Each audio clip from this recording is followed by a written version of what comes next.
Hello বন্ধুরা, welcome back to my channel Sriparna's corner. যদি তোমাদের ভিডিওটা ভালো লাগে please like, share and subscribe. তো আজকে আমি এসেছি তেলকইয়ের রেসিপি নিয়ে, চটজলদি একটা সুন্দর টেস্টি রেসিপি। তোমরাও ঘরে ট্রাই করে দেখতে ভুলো না।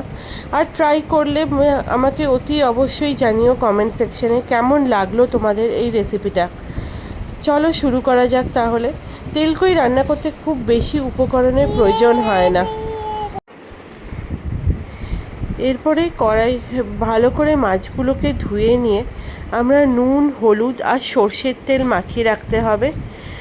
কারণ এই 10 মিনিটের মতো এটা মাখিয়ে রেখে তারপর কড়াইতে দিয়ে দিতে হবে সর্ষের তেল এবং তাতে ভেজে নিতে হবে মাছগুলোকে এপিট ওপিট করে খুব ভালোভাবে। দেখতেই পাচ্ছ এখানে আমি সর্ষের তেল দিয়ে মাছগুলোকে কিভাবে ভাজছি।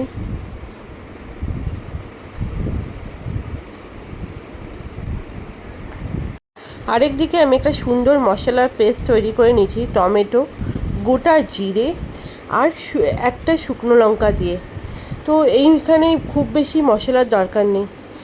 এখন আমি কড়াইতে দিয়ে দিয়েছি কালো জিরে আর পেঁয়াজটা হালকা ভাজা হলেই আমার তৈরি করা মশলাটা ঢেলে দিলাম। এখন আমাকে এই মশলাগুলোকে ভালো করে কষাতে হবে। আর এর মধ্যে দিয়ে দিতে হবে একটু নুন, একটু হলুদ, আর যদি ইচ্ছা হয় তাহলে শুকনো লঙ্কা দিতেও পারো, নইলে নাও দিতে পারো। শুকনো লঙ্কার গুঁড়ো, শুকনো লঙ্কা অলরেডি আমরা একটা বেটে দিয়েছি, তো আর টমেটো আছে, তো রং অলরেডি চলে আসবে। তবুও যদি ইচ্ছা হয় একটুখানি শুকনো লঙ্কা গুঁড়ো বা কাশ্মীরি লঙ্কার গুঁড়ো দিতে পারো। তো এইভাবে আমি এখন ভালো করে মশলাটাকে কষাচ্ছি।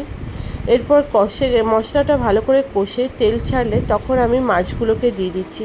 দিয়ে হালকা আছে মাছগুলোকে ঢেকে রাখতে হবে। দেখো এখানে আমি কিভাবে ঢেকে রেখেছি। এখানে আমি খুব বেশি মশলা দিইনি, কিন্তু দেখো আস্তে আস্তে কষতে কষতে মাছগুলোর ভেতরেও মশলা ঢুকে যাচ্ছে আর রঙটাও ধীরে ধীরে চলে আসছে। এরকমভাবে 10 মিনিট কষালে তোমার তেলকই তৈরি হয়ে যাবে। এখন দেখো আমার মশলায় ফুট এসে গেছে। এখানে খুব বেশি জলের ব্যবহার করবে না, খুব অল্প পরিমাণেই জল দিতে হবে, শুধু মাছগুলোকে যথাযথ সিদ্ধ হওয়ার মতো। এই দেখো আমার তেলকই তৈরি। তোমরা অতি অবশ্যই ট্রাই করো। Thank you for watching the